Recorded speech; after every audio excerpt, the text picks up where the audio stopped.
नमस्कार दोस्तों। आज मैं आपके लिए लेकर आया हूं मधु कैटब की कथा।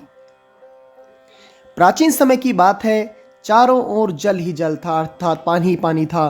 केवल भगवान विष्णु शेषनाग को सैया पर सोए हुए थे। उनके कान की मैल से मधु और कैटब नाम के दो महापराक्रमी दानव उत्पन्न हुए। वे सोचने लगे कि हमारी उत्पत्ति का कारण क्या है, क्यों हमारा जन्म हुआ है।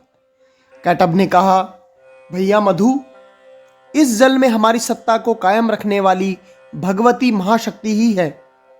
उनमें अपार बल है। उन्होंने ही इस जल तत्व की रचना की है। वे ही परम आराध्या शक्ति हमारी उत्पत्ति की कारण हैं। इतने में ही आकाश में गूंजता हुआ सुंदर वाग बीज सुनाई पड़ा।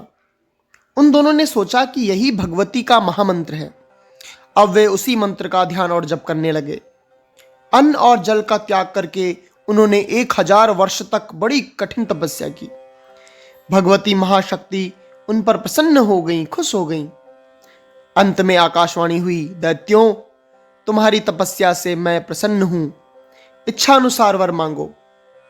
आकाशवाणी सुनकर मधु और कैटब ने कहा, सुंदर व्रत का पालन करने वाली देवी, तुम हमें स्वेच्छा मरण का वर देने की कृपा करो। स्वेच्छा मरण अर्थात अपनी इच्छा से जब चाहे तब मृत्यु हो।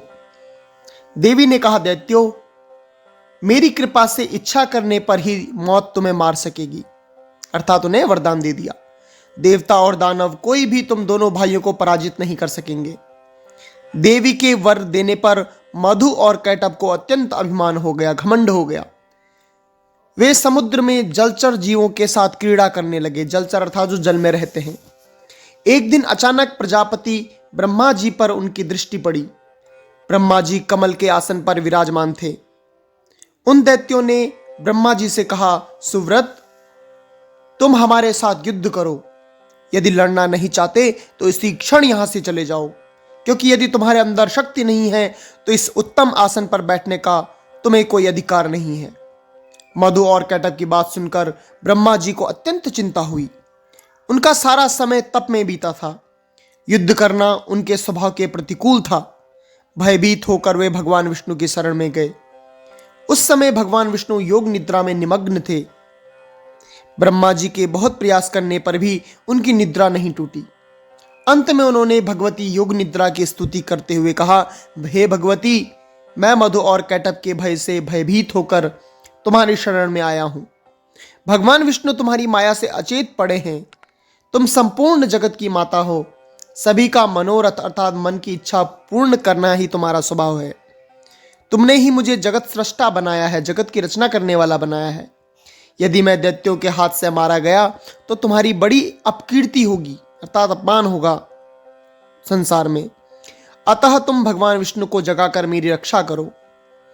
ब्रह्मा जी की प्रार्थना सुनकर भगवती भगवान विष्णु के नेत्र, मुख, नासिका, बाहु और हृदय से निकलकर आकाश में स्थित हो गई और भगवान उठकर बैठ गए। तदनंतर उनका मधु और कैटब से 5000 वर्षों तक घोर युद्ध हुआ। फिर भी वे उन्हें परास्त करने में असफल रहे। विचार करने पर भगवान को ज्ञात हुआ कि इन दोनों दैत्यों को भगवती ने इच्छा मृत्यु का वर दिया है। भगवती की कृपा के बिना इनको मारना असंभव है। इतने में ही उन्हें भगवती योग निद्रा के दर्शन हुए। भगवान ने रहस्यपूर्ण शब्दों में भगवती की स्तुति की। भगवती ने प्रसन्न होकर कहा, विष्णु, तुम देवताओं के स्वामी हो। मैं इन दैत्यों को माया से मोहित कर दूंगी, तब तुम इन्हें मार डालना।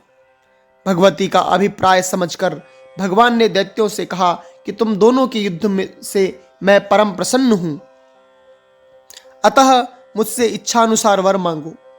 दैत्य भगवती की माया से मोहित हो चुके थे। उन्होंने कहा, हे विष्णु, हम याचक नहीं हैं, दाता हैं।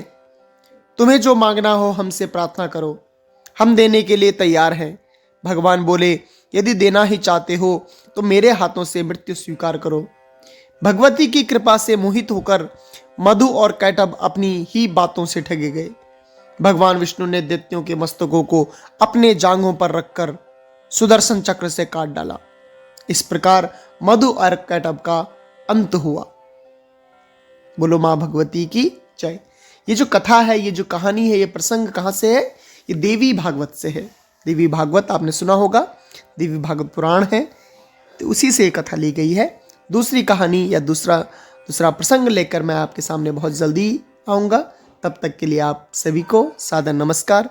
वीडियो पसंद आई हो, कहानी पसंद आई हो, यह कथा, तो वीडियो को लाइक करें, शेयर करें और कमेंट करें। और जो चैनल पर नए हैं वे चैनल को सब्सक्राइब करें। नमस्कार।